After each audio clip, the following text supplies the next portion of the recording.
बाबा, आज येताना बासुंदी घेऊन या ना. अगं, कालच आपण आईचा वाढदिवस होता म्हणून आणली होती ना. ऐकलं, गोकुळची बासुंदी पुन्हा खावीशी वाटतेय. खरं सांगू, मलाही खावीशी वाटतेय.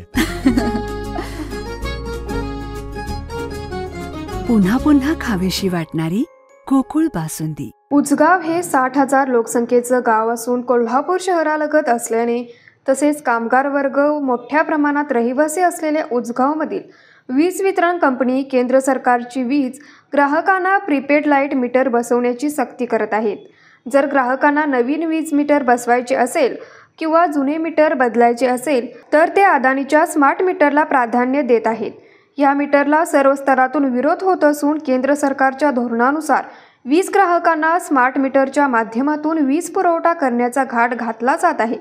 केंद्र सरकारच्या या धोरणामुळे ग्राहकाकडून स्मार्ट मीटरच्या माध्यमातून अमाप पैसा गोळा करून खाजगीकरणाचा डाव आखला जात आहे. पहिल्या टप्प्यात घरगुती वीज कनेक्शनचा सर्व्हे सुरू असून दुसऱ्या टप्प्यात शेतकऱ्यांच्या शेतीपंपांचा सर्व्हे केला जात असल्याचे समजते. म्हणून करवीर शिवसेना उद्धव बाळासाहेब ठाकरे पक्षाच्या वतीने उजगावातील वीज वितरण अधिकारी यांना जाब विचारण्यात आला व अदानीच्या स्मार्ट मीटरची उजगावात सक्ती करू नये, अन्यथा शिवसेना उद्धव बाळासाहेब ठाकरे पक्षाच्या वतीने आपल्या कार्यालयासमोर तीव्र स्वरूपाचे आंदोलन करण्यात येईल व होणाऱ्या परिणामास आपली वीज वितरण कंपनी जबाबदार असेल. या मागणीचे निवेदन करवीर तालुका शिवसेना उद्धव बाळासाहेब ठाकरे पक्षाच्या वतीने उपकार्यकारी अभियंता वीज वितरण कंपनी हुपरी यांच्या नावे सहाय्यक अभियंता अमोल गायकवाड यांना देण्यात आले.